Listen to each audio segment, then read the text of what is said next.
Now in here I've got an all new tent for 2025. This is a fantastic lightweight 2-man tunnel tent that comes in at a bargain price, and I think this is going to be my perfect spring to autumn backpacking tent with plenty of space and great features. So let's have a look, and to partner with that I've got a new mat to show you. This promises to be an absolute new wave in comfort. Now this is the 3FUL Taihing 2, and this was kindly sent to me by James at Camper Lists. I'll put a link below, and on their site at the moment it's only £127. Now I've been looking at the likes of the Hilleberg Nallo and the Fjällräven Abisko Light 2, but I thought, do I really want to invest that much in a small tunnel tent? And this came along and I thought, well, this looks absolutely great for 3-season use. Now it's got a really nice burrito style bag, bit of Velcro on there. Let's have a look at the components. So we've got pegs, poles, the tent itself with a couple of Velcro straps around, and an included footprint. Great. Pegs themselves are these small 3FUL things. I don't rate them massively, but they've also included a repair kit in there. Looks like grey adhesive stuff and an anodized pole repair sleeve with a little bit of guidance on it as well. There's 12 pegs in here. There are 2 poles, look to be about 8.5mm, just branded 3FUL. I believe the 7000 series aluminium, and they've just got that lipped end point there that's just held in by the tension of the elastic. And I know the footprint itself just covers the inner area of the tent. Not ideal, but we'll give this a look. The footprint is a 68 denier nylon, and it says here it weighs 170 grams, and that's silicon and PU polyester. Right, now on the site they say that this tent is 1.79 kilos. I weighed it with the bag and everything, pretty much exactly 2 kilos, but if you take away the footprint and the bag, that would bring you down to 1.8 kilos, which is reasonable by anybody's standards. Probably using the footprint on the hole is going to be a good idea. The floor is a lightweight 20D nylon, and the fly material itself is 15D. Let's see if we can clip this on. Right, I'll put that the other way up, so because you should always have really shiny side up to avoid wear against the ground. That's better. And it looks like it is possible to pre-attach the footprint to the tent inner, so you could pitch it all as one. As I've gone, I've pegged it out all around the footprint, and I've used 8 pegs so far. Now the fly material itself is a 15D nylon. The build quality and finish quality looks really good, as you'd expect on many 3FUL tents. I'll just show you this close up. The outside is silicone coated, but the inside is PU coated, and this makes for a good bonded waterproof inner, but it does have a life expectancy with this PU coating, and it needs extra looking after. Make sure it's really dried out properly, because these tapes are sensitive to moisture. However, it will give you many good years. The corner guide points are reinforced there. Not an enormous amount of adjustment at these corner points, but you know, it's adequate. Right, now using those 8 pegs, I've got it pegged out on the floor, ready for some poles now, and that wouldn't be going anywhere. And I could even be ready with, if it was windy, these guide out loosely, ready to support the tent as it goes up. These points haven't got any adjustment on them, but I don't think they're critical in terms of adjustment. I love tunnel tents, nice and simple, just 2 poles and away you go. There's no captive end sleeve on there, so you're going to have to put one end in and then walk round all of 3 paces. Woohoo!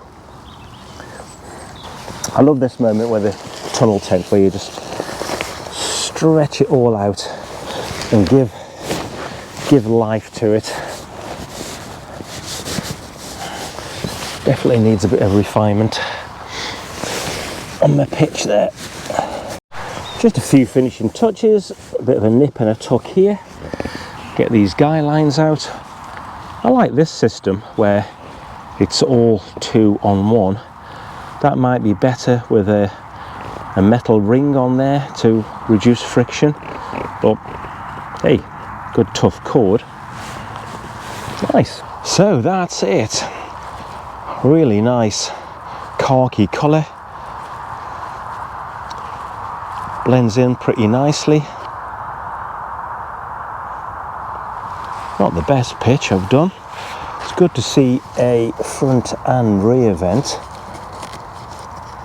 You could close those down all the way, and it's good to see mesh inside. And other manufacturers take heed. It's interesting how they make this pole here facing that way, so it's at a bit of an angle, about 10 degrees, and it might be that will help to make that more robust against any wind from the front. And of course you would pitch this with this side into the wind, so the wind doesn't beat down on your living space. And there's a big vent this end as well, again mesh lined, top drawer. I really like it, and for, you know, £127, you can't go wrong. Would have been nice to see a few more guiding points, but that might just be my own prejudices, but it would be easy to add one on. I've got some of those clip grip things coming, and you could easily put one on here to increase the longitudinal stability of the tent that's essential for a tunnel tent.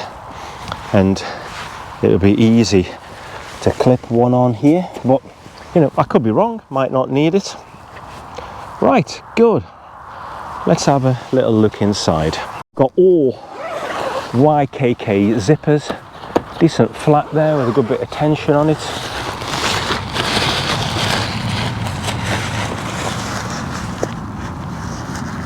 Just one single tie back that's not elasticated.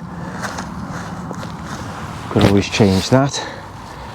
And a nice thing I can see here to get it all good and airy is a second door. There's no clip at the bottom of that, but there is a guiding point, so to stop zip creep you could put it onto this peg that's at the bottom of the pole here. Great, and for lovely days like today, that's a nice airy vestibule. And of course, if you had wind and rain coming from one direction, you could close a door and cook or live in the other side, and vice versa, of course, if it all kind of shifted. And you'll notice, perhaps it's one of the reasons with this pole that's angled in this way, the inner tent is going to remain completely sheltered from any rain, even if you open the door. Other tent manufacturers take note. So, my friends, as always, you go in first. In you go.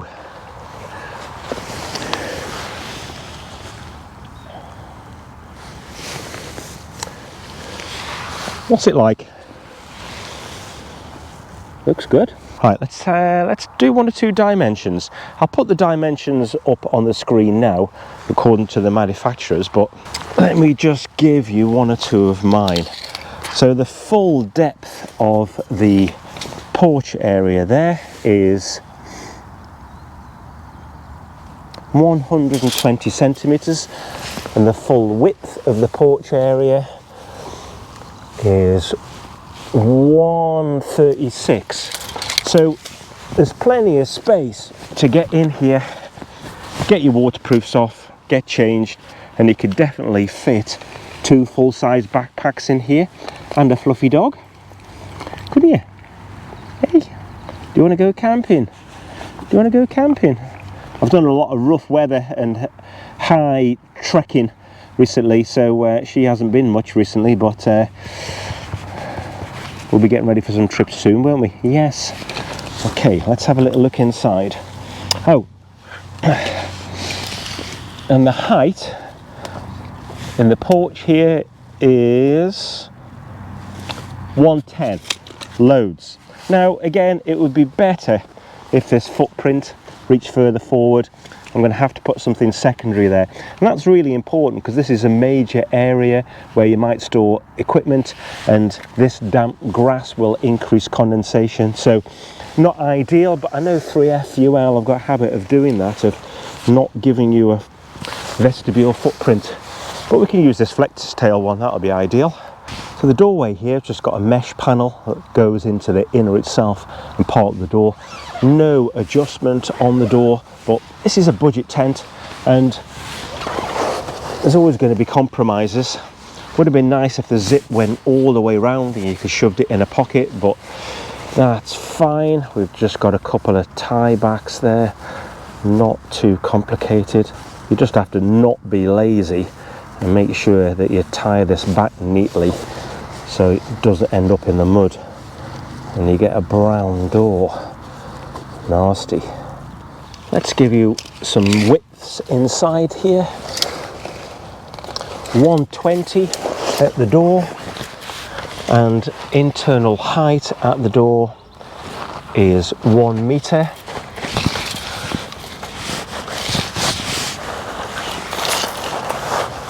Doesn't taper down too much. Looks like it might be 120 at the bottom as well, and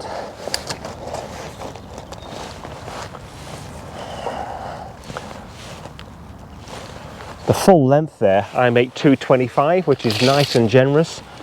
The bathtub height is 12 centimeters, which is definitely adequate. Let's look at internal features.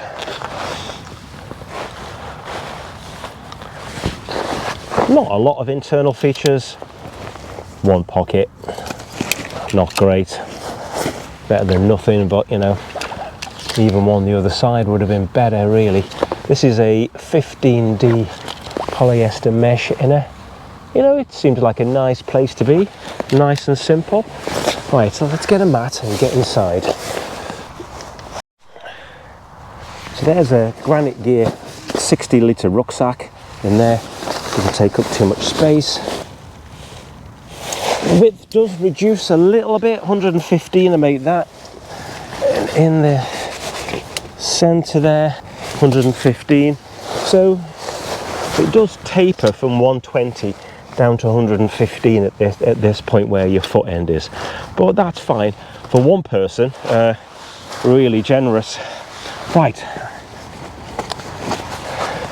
Now I'm going to completely fill the whole tent with this new mat. This is the all new for this year Thermarest NEOLOFT, and they call it bed from home comfort into the backcountry, or as they put it, car camping comfort to the backcountry. Now I don't do a lot of car camping, but I do a lot of wild camping, as you know, and I like a really comfy night's sleep.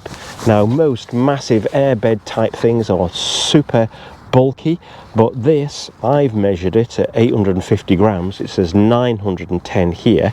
It's got an R value of 4.7 because big thick mats are normally cold. So let's have a look at this. So I can imagine that this mat combined with this tent would be a reasonably light palace, to be honest. Let's have a little look at this. Now, Thermarest kindly sent this to me, but it's definitely one I was looking to purchase anyway. In with it is the warranty, and we all know that if you have any punctures, baffle splits, the Thermarest guarantee is absolutely excellent.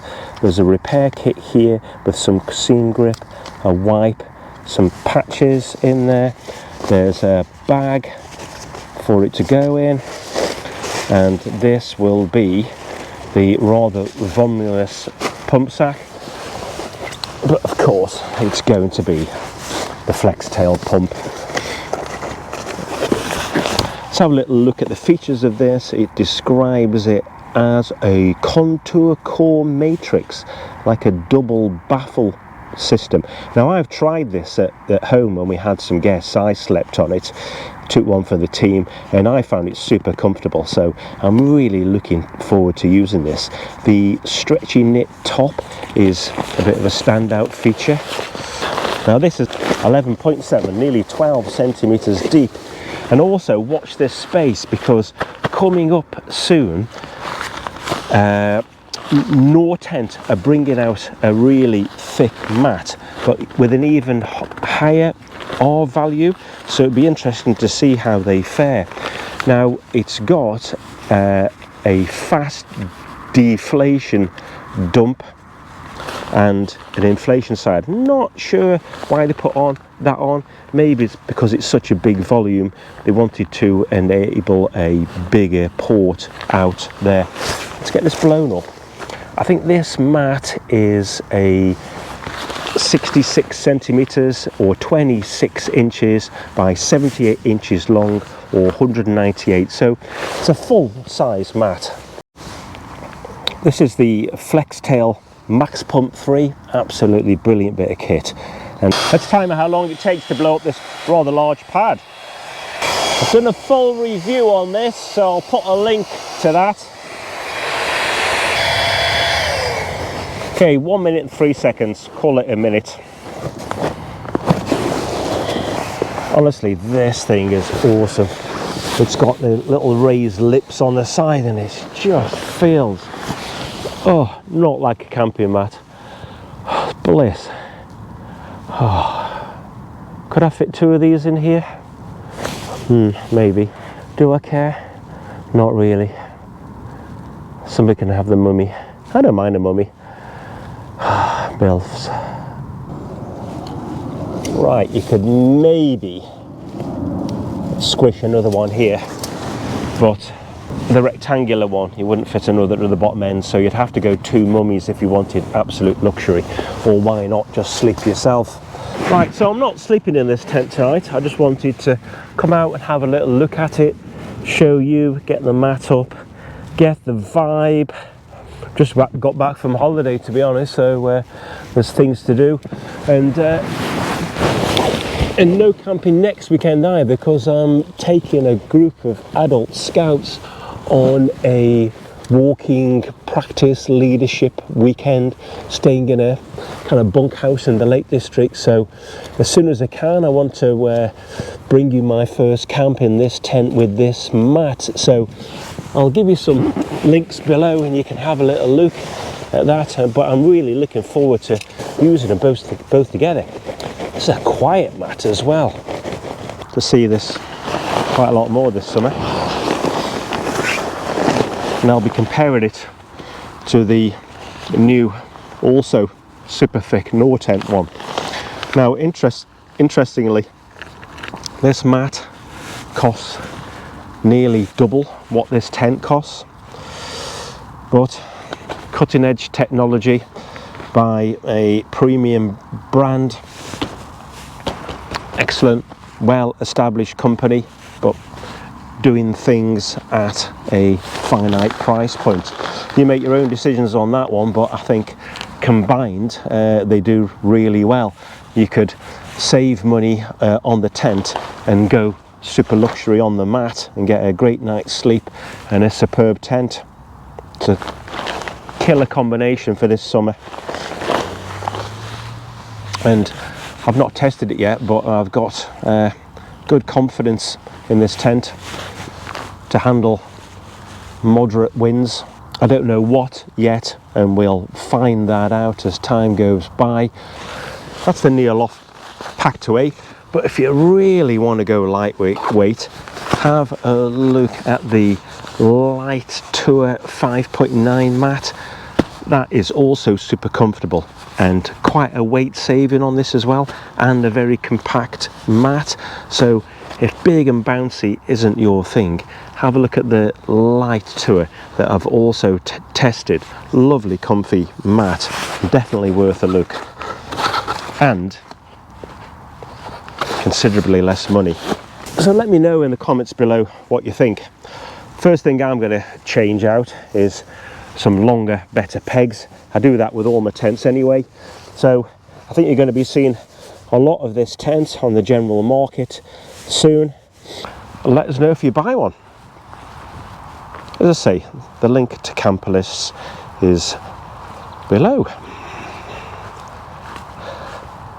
Love the colour. Okay, we'll see you later.